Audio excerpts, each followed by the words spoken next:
I'm here. Welcome back to the camera's right here. Okay.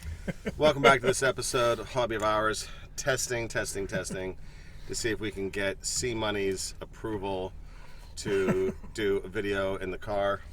Gotta test the audio. Go ahead and give a just chit chat for 2 seconds. Okay, that's me. CMoney. Okay. Yeah. Watch by design when I get the channel up. Watch by design. Lifelong Invicta owner. Invicta and proud. Hey, one Rolex for 30 plus years. I was that one watch guy. No. Okay. No. All you wannabes.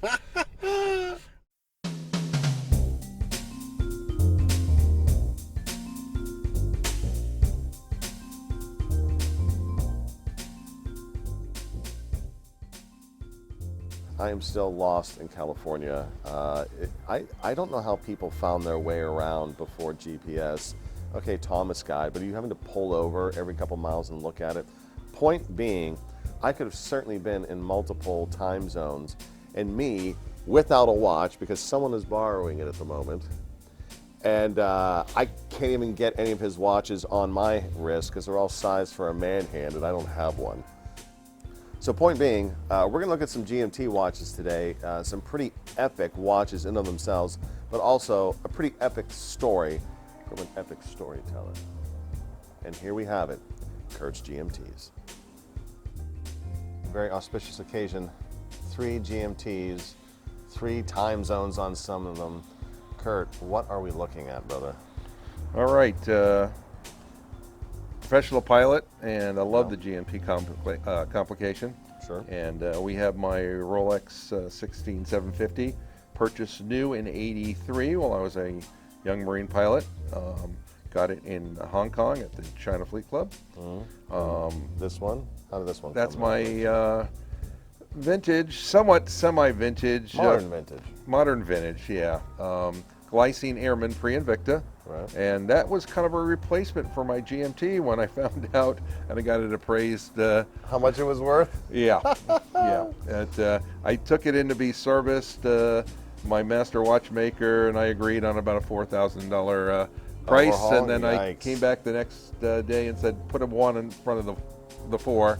And then about a year and a half later, I had it appraised for over 20. So Yikes. I Wow. decided I needed a working GMT while I was flying, so I got the classic Glycine Airman.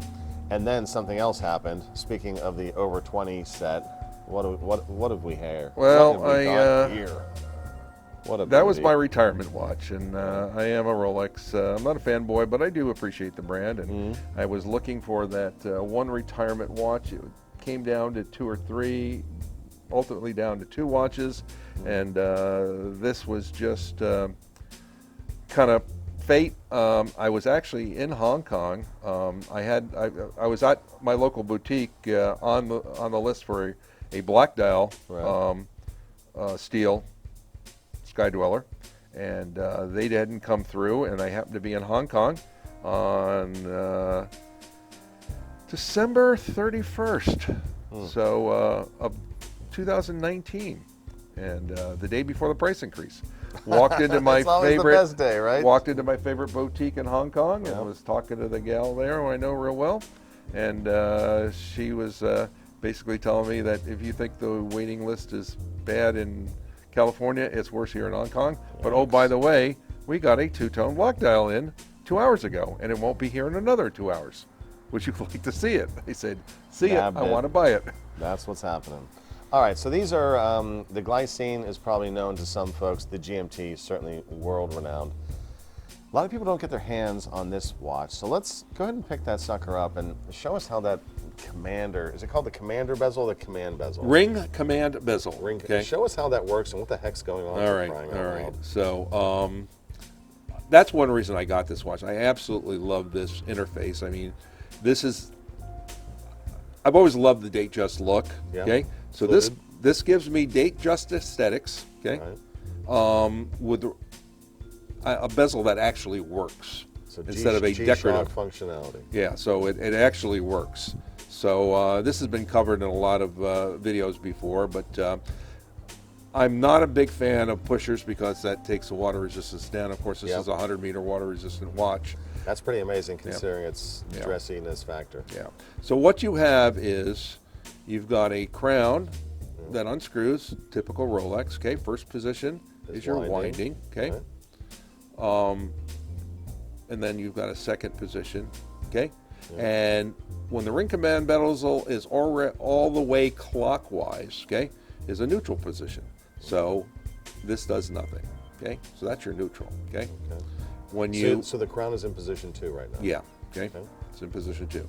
When you rotate one click is there a D10? To the left, there is a D10, a very nice D10. Silky smooth, clicks in the D10. Now what you have, and I love this, not only do you have a quick set date that goes both ways, okay, but this also does, since this is also an annual calendar, and as you can see, it is November. If I go to the 30th of November, and I go one more, 31st. That pop of red goes to the 12th. Yep. Oh, that's amazing. But you can also go back. Gosh, this is a brilliant watch. All right, so that's all in position 2 with in D10 1 of the bezel positioning. So set it on the 13th. Now, one more click, okay? Okay. And this is your quick hour set. So this is got a quick hour set on here. So you can set either local time. As a pilot, as a professional traveler, I never set my GMT watches to local time, okay? Because I do it to home time.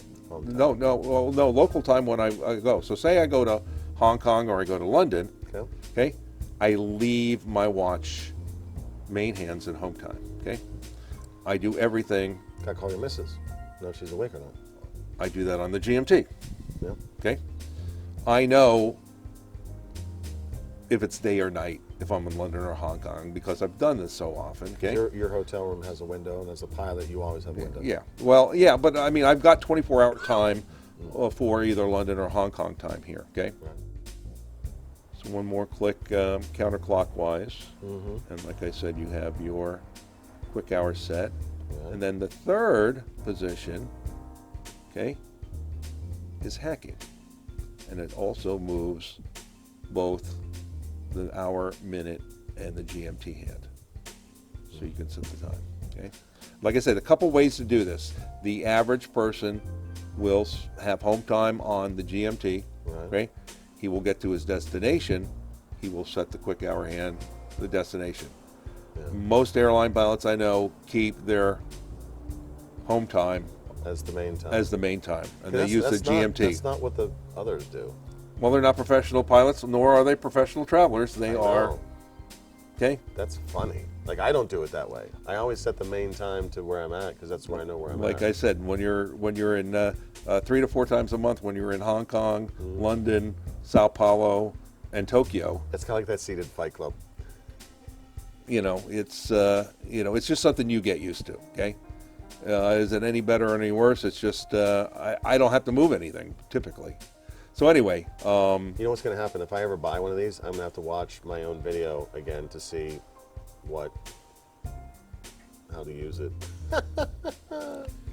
there's a million. So you've been wearing my watch for. I've been wearing your watch. I really like that. What do you think about that? That's the Nevada Grenchen. But you can see on a almost 7.7-inch wrist with very large hands that are about 10 3/4 spread. You wear it well, dude. It wears well. Okay. And but G-Money fell in love with that piece. Yeah, I do. I love that. I do it's love a cool that. Piece. And They're very approachable. But even a 42 on me is no problem. You can wear pretty much whatever you want, basically. Yeah. That wrist size. So those meat hooks you got there. And I've dressed it down from the two-tone Jubilee, not Jubilee, but the Oyster bracelet. Right. And this is a bespoke strap out of. Is that an ostrich? It's Ostrich out of Munich, Germany. Give your boy a shout out. Shout out to John Glantz of Dangerous 9 watch straps. He hand makes every one of these You know what? himself. Send me the link and I'll pop it in the description. Yeah, John does excellent work. That's and amazing. the Ostrich actually went out over the alligator. He does $1 million, what's he calls his $1 million alligator straps. Right. But the Ostrich just won me over. And I mean, just look at the detail on that strap. Yeah, And I like, this is basically an Omega style deployant. Right. And you can see it's got Dangerous 9 on it, and he has these made. And I didn't want to put the two-tone Rolex clasp on it. Makes it much easier to switch it over, and I much prefer. Do you just not wear it on the bracelet? In the summertime I do, okay, because I don't want to sweat. Yeah. In this, and I would like to get maybe a Rubber B or an Everest. I think Rubber B maybe makes a very good strap for this. That's a gorgeous piece, man. Rubber strap. It's a big piece. Yeah. I mean it is. It'll get people's attention on the two-tone Oyster. Okay. All right. Since we dove into the fray with the whole what time to set it to if you're traveling. Yeah. What is all of this business I hear about? What is it? Office GMT? What is it? Okay, there's true GMT, Traveler's GMT versus Office or Collar GMT. Yeah. So okay? let me see if I know. Let me see if I can restate it. So yeah, let me have that GMT. Yeah, okay. Can I have so this is a GMT Master. Okay, so this has not a GMT Master 2. Two colorations. You can tell daytime from nighttime, and you've got an independent hand, the red hand being set. So this is what I would call a true GMT. No, this is a Collar GMT, or what they call a Collar GMT. Oh my gosh, okay? Educate me, sir. Okay, so because Lay this down. is a GMT Master 1, not a 2, it does not have the quick hour set, okay? So when you set the time, the 24-hour hand moves along with it, okay? Okay. So you only get 2 time zones out of this. And I use this was my one watch for 30 plus years, okay? Okay, so that the GMT hand is tied to the hour hand. Absolutely, okay? Did not know that. Okay. It's tied to the hour hand, and you just use the bezel, okay? And then you read it off the GMT hand. Works great, worked great forever. No problem. Why is it a Collar GMT? What does that because supposedly the only reason you would have this if you were an office-bound person and you wanted to call your buddy in Hong Kong or Singapore. Put the watch back in camera. I can't see it. Okay. If you were in Hong Kong or Singapore. I'm not filming where you had it a moment ago. Right. No one wants to see that on YouTube. All right. So anyway, and it irks me a bit that this is not a true GMT. Are you kidding me? This is the original GMT made for Pan Am pilots. It's as true as they get, and I am an airline pilot, or was, and I wore this for 30 years. It has your blessing. Yeah, so it's like, who made up the true GMT term? Probably some YouTuber who's not a real-world traveler, okay? Gorgeous piece. Yeah, I just, it's just a pet peeve of mine, okay? Yeah. It's like, well, who makes these terms up? So that a caller is someone who's working a call center. Yeah, desk guy. The GMT Master 2 now that has the quick hour set. Okay. And so would that individual, whomever that person is, calling it a Collar GMT, would he consider that version a true GMT? Because the GMT Master 2? Yeah. Yeah. Well, yeah. By their definitions, I mean. Well, by the only definitions I've seen on this are YouTubers. Okay. Oh, okay. And I haven't seen a YouTuber that has traveled as much as I have. Yeah. Okay? No doubt. So this is the one that you're bequeathing to me. Right? No, this is not the one that your son isn't going to want this watch. All right, sidebar. Okay. I'm trying to get my hands on a black Daytona because I know he'll trade me for it. I know he'll trade. I want that GMT, Curt. Yeah. Well, this is the core. This is the core of my collection. This is 39 years on the wrist, on and off. You deserve a Daytona, sir. 39 years. Thank you for your service. Let me tell you, with my collection of Rolexes in my boutique locally, I'll have one long before you do, my friend. Look, I am trying. Look, I'm an influencer. I move serious weight. What are you talking about? Yeah. Well, ask some of the other influencers out there how that has moved them up the list. Dude, if it means I get your GMT, forget about it. Yeah. I want to dive in on this glycine, okay. and I'm going to handle this one super quick. Yeah. I owned one of these. I owned the vintage 68 edition glycine Airman Special. I got it for a steal, and I flipped it for money, which I was happy to get out of it because I had difficulty telling time on this watch because it is rated like the hand. It's a 24-hour scale, so the hour hand moves in much smaller increments. Now I'm going to hand it over to you to take it away because you know more about this watch than me. All right. Now there's basically two styles of glycine airman. Okay. Okay. The original, reissued now as the pile. purist, that basically is a three-hander and it's a 24-hour hand. So you read noon at 6 Yep. and midnight at 12. Okay. All right. They went to a four-hander. Okay. So you basically have Where's the fourth hand? the fourth hand is this very thin, elegant red Oh, okay. I thought hand you meant right a here. fourth. Okay. So this is just like any other GMT out there. Okay. And it's not a quick set hour hand, okay? So this is an ETA 2893-2, I believe. Okay. 4 hertz movement, 42 millimeter. And the reason I love this, and the reason I would prefer this, actually, I think it's better than a GMT Master 2. First of all, it's got a true quick set date. So when you pull the crown out to the second position, okay? Right. One way moves the quick set date, the other way moves the GMT hand, okay? Right. Yeah, And then I love that movement. pull it out the third way, it hacks it, and you move all. And you that, move all that of them. Okay? crown down at 4 o'clock is the bezel locking system, correct? Yeah, this is the bezel, and all it is just a clamp. You can Like see it's yeah, a it cinches down. Let yeah, me it just let me get up cinched- in your business, yeah, Curt. go ahead. Yeah. Zooming up in your business, hobby of hours style. Yeah. Yeah. I mean, considering that technology is pretty simple in principle, and it's been around since the beginning. Well, what's great about this watch? This watch replaced my GMT when it basically For daily duty. for daily duty, and it's not that I'm worried about it. I wore this 24/7, 365 for the first Until 22 you found out how much it was worth. for the first 22 years. I mean, but it's got a lot of sentimental value. Met my wife in it. My son was born. I was wearing this watch. You know, Marine pilot. Probably, you know, you're not a real Marine pilot till you thought you were going to die and you didn't. And that was on my wrist every time. So it's got a lot of sentimental value. Plus, I just had it restored by Bo and Eric at LA Watchworks, and it looks damn good. I appreciate it as the future owner. Yeah, I wanna and thank by you the for way, look at the patina on the original matte dial and hands. The neat thing about this, the 16750 versus the 1675, which is by all means a more collectible watch. Wait, which one's more collectible? The 1675 was yeah, basically the around older one, from previous 60 gen. to 80. So 20 years you had the 1675, okay? This watch physically is almost identical. Now this is the first 3 years of the 16750, had some great upgrades. Let me get my grubby hands on Go it ahead. because those I'm getting some light hits. Yeah, they had some Look at that baby. great upgrades to it, okay? But it had the matte dial for the first 3 years, so it's almost physically identical, okay, to the 1675. The only difference is the stack up on the hour hand and the GMT hand are reversed, and only somebody that really knows these watches and looks close can see the stack up of those two hands. Someone who's wearing glasses, too. But what's great about it is the first 10 years of the 1675, it was 50-meter water resistance, it was a 3 hertz movement, non-quick set date, and non-hacking. For the last 10 years, it had a hacking movement, but it was still 3 hertz and 50 meters and all that, no quick set date. The 16750 came out. I love This is 100-meter water resistance. Right.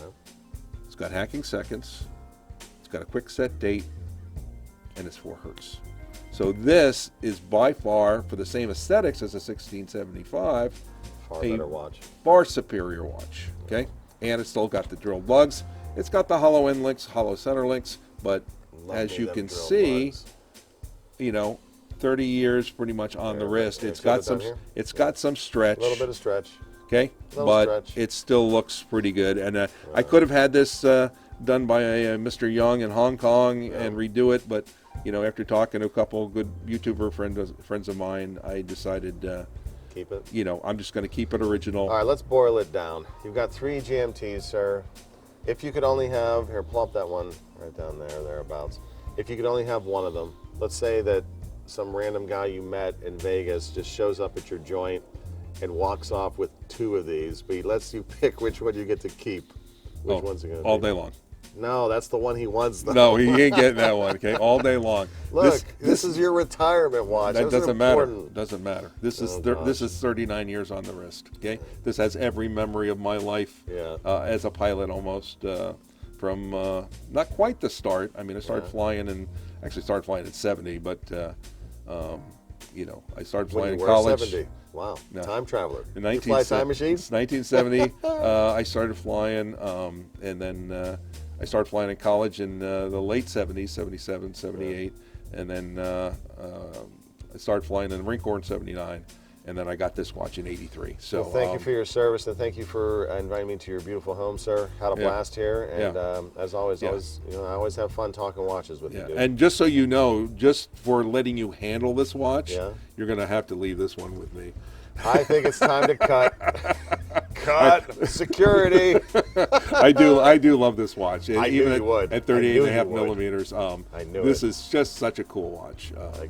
So and to me, as a pilot, the perfect complication is a GMT or dual time and a chronograph.